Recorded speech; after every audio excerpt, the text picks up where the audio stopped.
Man-eaters, an endangered species, or simply a tourist attraction.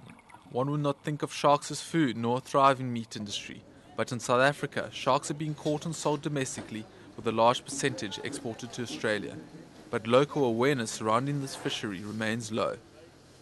Restaurants and wholesalers such as the one behind me are some of the legal outlets that sell shark meat on their menus, but advertising of its product and its industry is virtually non-existent, and this lends itself to a lack of transparency between the industry and the public. If say you were at a restaurant and you bought fish and chips and they used shark meat instead of actual fish. If I didn't know, then I wouldn't know. and you would have found out, would you worry? No, it won't bother me. And do you know where we sell them to? The Aussies. Is that so? And but they've got lots of sharks there. And they eat in their fish and chips. Yeah, but they've got lots of sharks, so why don't they catch them? Yeah, but they've used all of their sharks. If the shark was being labelled as a different name on the menu, and you didn't know that, and you were buying this type of fish that you thought was a fish, chef.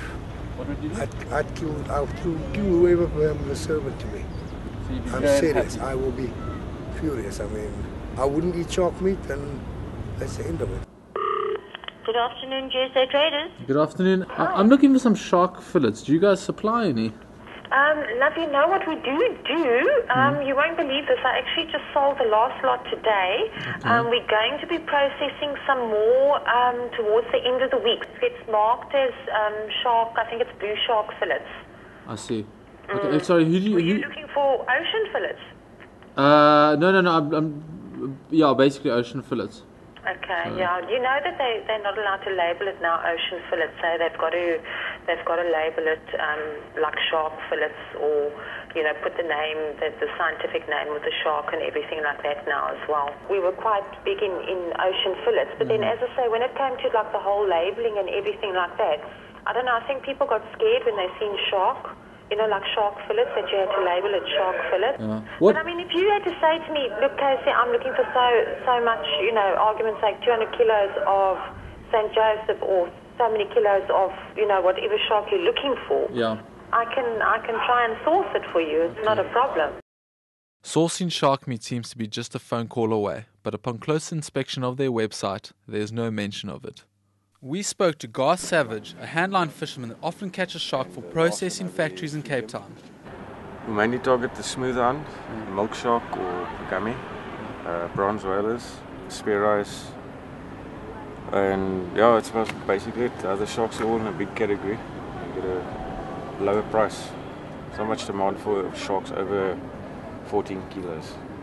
5 to 8 years ago, we'd go catch sharks 3 days out of the week. Now you'll do it 1 day out of every 2 weeks if you're lucky. Year 2 Fishing, based in Port Elizabeth, took us through their factory and the stages through which St. Joseph is processed. Unlike most other sharks, St. Joseph is often mistaken as a fish. It is mostly caught in trawl nets and is highly sought after for its boneless fillets. For this reason, sharks require different filleting methods in comparison to other fish. From this processing plant, the St. Joseph, or otherwise known as butterbream, is sold as a fillet to retailers nearby. We paid a visit to the Mediterranean, a restaurant that offers butterbream on its menu. It's just a winner, it's available, it's not really, very seldom a shortage of butterbream. Almo de Sousa, owner of the restaurant, spoke to us about customer demand for the shark and the advantages of selling it. Oh yes, indeed. We've got various customers that come through and specifically ask, one of the first questions is, have you got butterbream? Which kind of puts butterbream in a pedestal, so to say. Easy to clean fish, it's most of the time it's already skinned. We get it in fillets, already filleted. And no bones, which is fantastic. We use that also in kids' fish fingers, because it's bone-free. It's at restaurants such as these, where any member of the general public can come in, order the lionfish of the day, and without knowing so, be eating a fish that is categorized as part of the shark family. We spoke to John Duncan, manager at the Seafood Market Transformation and Sustainable Fisheries Program, on the laws surrounding the naming of sharks when being sold. Often they call it just St. Joseph's, and that's it's a shark, and actually they'll call it St. Joseph's fish. So that kind of helps them kind of get away from actually the fact that it is a shark. It's obviously a big issue. Anyone wants to sell shark meat, can sell it as whatever they want legally, as long as it's not one of those few species like hake where it's clearly defined what you can and can't sell as hake. Alongside this lack of transparency, regulators and officials and the regulations in place are failing to adequately monitor shark species and shark stocks in South African waters. The question now is, why is this happening? So currently, the only legislation in place to protect demersal sharks is a TAE of 6 vessels, which is the total allowable effort of 6 vessels for the demersal shark longline fishery. In terms of the inshore fishery and the commercial line fishery, there's no legislation in place. And secondly, the commercial line fishery, there's no legislation stopping them from catching sharks. And at the moment, there's a decrease in lionfish catches, and this is causing these fishermen to seek revenue elsewhere, and they're going to places where they know they can catch these sharks and making their livelihood by catching these, and it's very difficult to manage. And when there are no legislation on these other fisheries, it's very, very difficult to manage. Education surrounding the industry and the training of monitors on the ground seems to play a role in the issues of regulation and mismanagement. How do you become a monitor? I did put my CV. They say they want people for the monitor. Then I put my CV there. They want you for the meantime. Oh, do you do a course and stuff? Nothing.